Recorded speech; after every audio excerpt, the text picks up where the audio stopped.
Hello everyone, welcome back to my channel. এখন আছি আমরা কলকাতা সায়েন্স সিটির ভিতরে। তো এখন আমরা ডাইনোসর ডার্ক রাইডে ঢুকবো। তো এটা হলো আমাদের সায়েন্স সিটির সেকেন্ড পার্ট ভিডিও, আর ফার্স্ট পার্ট ভিডিও আমরা আগে আপলোড করেছি। আপনারা যদি কেউ দেখতে চান তাহলে আমার ডেসক্রিপশনে লিংক দেওয়া আছে, সেখান থেকে দেখতে পারেন। তো এই যে দেখতে পাচ্ছেন এখানে একটা ডাইনোসর আছে। তো আমরা ভাবলাম মুখ দিয়ে ঢুকবো আর সব কিছু ভিতরে ভিউগুলো দেখে আসার পর তার লেজ দিয়ে বেরোবো, কিন্তু শুনলাম নাকি সেটা নাকি অনেক দিন ধরে বন্ধ আছে। আর ওই যে সামনে দেখতে পাচ্ছেন একটা গোল বিল্ডিং আছে, সেখানে নাকি ডাইনোসরের সবকিছুই আছে। তো ওখানে একটা নতুন সিস্টেম করেছে। এখানে যেমন ডাইনোসরের মুখ দিয়ে ঢুকে লেজ দিয়ে বেরোতে হতো আর আমাদেরকে হেঁটে হেঁটে ভিউগুলো দেখতে হতো, কিন্তু ওখানে ট্রেন সিস্টেম করেছে। তো চলুন আমরা ট্রেনে চেপে ডাইনোসরের রাজ্য থেকে ঘুরে আসি। গাড়ি স্টার্ট কর। তো ফাইনালি এখন আমরা ছোট্ট একটা ট্রেনের মধ্যে চেপে পড়লাম, আর এখন আমরা যাব জঙ্গলের ভিতর দিয়ে। তো চলুন আমরা জঙ্গলের ভিতর থেকে ডাইনোসরগুলি দেখে আসি।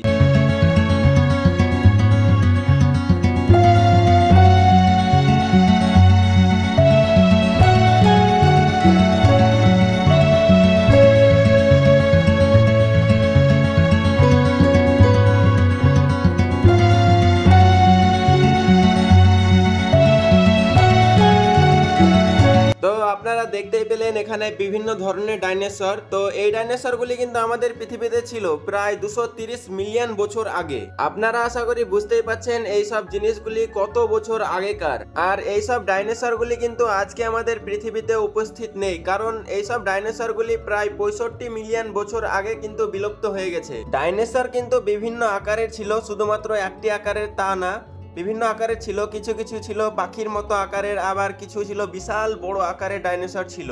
আর তাছাড়াও সব ডাইনোসর গুলি যে একই খাবার খেত সেটা না, কারণ কিছু কিছু ডাইনোসর ছিল যারা গাছভোজী, বড় বড় গাছ বা ছোট ছোট গাছগুলি তারা খেয়ে বেঁচে থাকতো। আবার কিছু কিছু ডাইনোসর ছিল তারা কিন্তু মাংসভোজী ছিল, বিভিন্ন পশু পাখি তারা ধরে হত্যা করে খেত।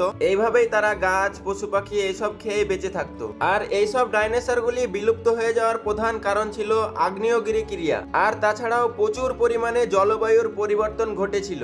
আরো অনেক কারণ আছে, কিন্তু এই দুটি কারণ প্রধান হিসাবে ধরা হয়। তো গাইজ, আমরা ডাইনোসরের জঙ্গল থেকে বেরিয়ে এলাম। তারপরে ফাস্ট ফ্লোরে এসে দেখলাম আদিম যুগের বিভিন্ন জিনিসপত্র তারা স্মৃতি হিসাবে জুগিয়ে রেখেছে। আমরা আদিম যুগের সবকিছু দেখার পরে চলে এলাম বাইরের দিকে, আর আমরা এখন যাব সায়েন্টিফিক জিনিস দেখতে। আমাদের সায়েন্সের যত রকম জিনিসপত্র আছে সবকিছু আছে। তো চলুন আমরা গিয়ে দেখে আসি।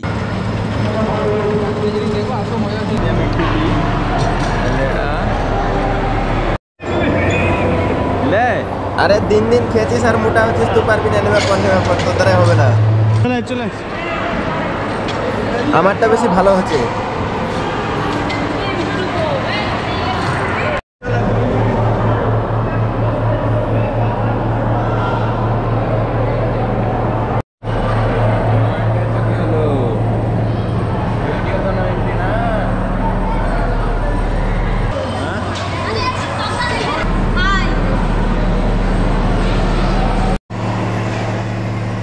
স্পিকারটা এই হচ্ছে ভাইব্রেট হচ্ছে।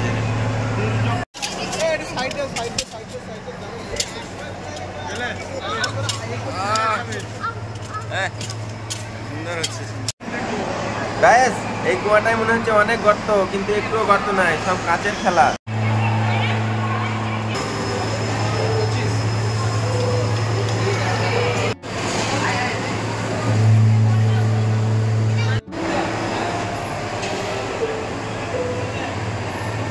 গাইজ, আপনারা দেখতেই পাচ্ছেন এটা দিয়ে কিন্তু সবসময় বল চলাচল করে, বল।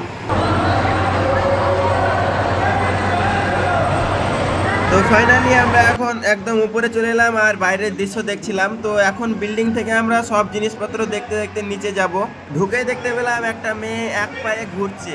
এই বিল্ডিংটার কোনো সিঁড়ি নেই, আমাদেরকে ঘুরে ঘুরে নামতে হবে। আর চারিদিকে সব সায়েন্টিফিক জিনিসগুলো লাগানো আছে। এই যে দেখতে পাচ্ছেন এরকম ভাবে সব জিনিসপত্রগুলো লাগানো আছে। আয়নাগুলো কিন্তু সব পিস পিস করা আছে, দেখতে কিন্তু ভালোই লাগছে না। আর একটা দুটো নিয়ে মারা, দুটো উঠবে, দুটো। এটা কি লে তো অনেক ঘোরাঘুরি করার পরে চলে এলাম আমরা বাইরের দিকে, আর আমাদের ঘোরাঘুরি করতে প্রায় সন্ধ্যা হয়ে গেছিল। তো যাই হোক, আজকে সায়েন্স সিটি ঘুরে আমার এক্সপিরিয়েন্সটা আপনাদেরকে বলি। গাইস, আমি 6 বছর আগে যখন ক্লাস 7-এ পড়তাম তখন আমি স্কুল থেকে সায়েন্স সিটি এসেছিলাম। তো আজকের আমি ফার্স্ট পার্ট ভিডিও করেছি সায়েন্স সিটির, আর ফার্স্ট পার্ট ভিডিওতে আমি বলেছিলাম যে স্কুল থেকে এসে কেমন লাগলো, আর আজকে আমি একাই গিয়ে আমার কেমন লাগলো ঘুরে, আমার এক্সপিরিয়েন্সটা আপনাদেরকে বলবো। তো প্রথমে আমি বলি, যারা স্কুলে পড়ছো তারা যদি কখনো ট্যুর পাও, ঠিক আছে, স্কুল থেকে যদি কখনো কোথাও ট্যুর নিয়ে যাই, যে কোনো জায়গা, ঠিক আছে, যে কোনো জায়গা হতে পারে, তো ভুল করেও মিস করিও না ট্যুরটা, কারণ স্কুল থেকে নিয়ে যাওয়ার মজাটাই আলাদা। আমাদেরকে যখন সায়েন্স সিটি নিয়ে আসা হয়েছিল তখন আমাদেরকে গ্রুপে গ্রুপে ভাগ করে ঘোরানো হয়েছিল। একটা গ্রুপে 7 জন ছিল, আর সেখানে একটা টিচার ছিল। তো আমাদের স্যারগুলো সব ঘুরিয়ে নিয়ে বেড়াচ্ছিল, আর তখন ছিল না আমাদের হাতে ফোন। তো এখন আমার কাছে ফোন আছে, ক্যামেরা আছে, তবুও তখনকার মতন যে একটা ভালোবাসা, স্যারদের ভালোবাসা, আর তাছাড়াও বন্ধুদের সঙ্গে একটা ঘুরে মজা, সেই জিনিসটা কিন্তু কখনোই পাওয়া যায় না। আপনাদেরকে আমি বলি, আমি যখন স্কুল থেকে এসেছিলাম তখনকার ঘোরাটা হলো আমার কাছে সব থেকে বেশি বেস্ট।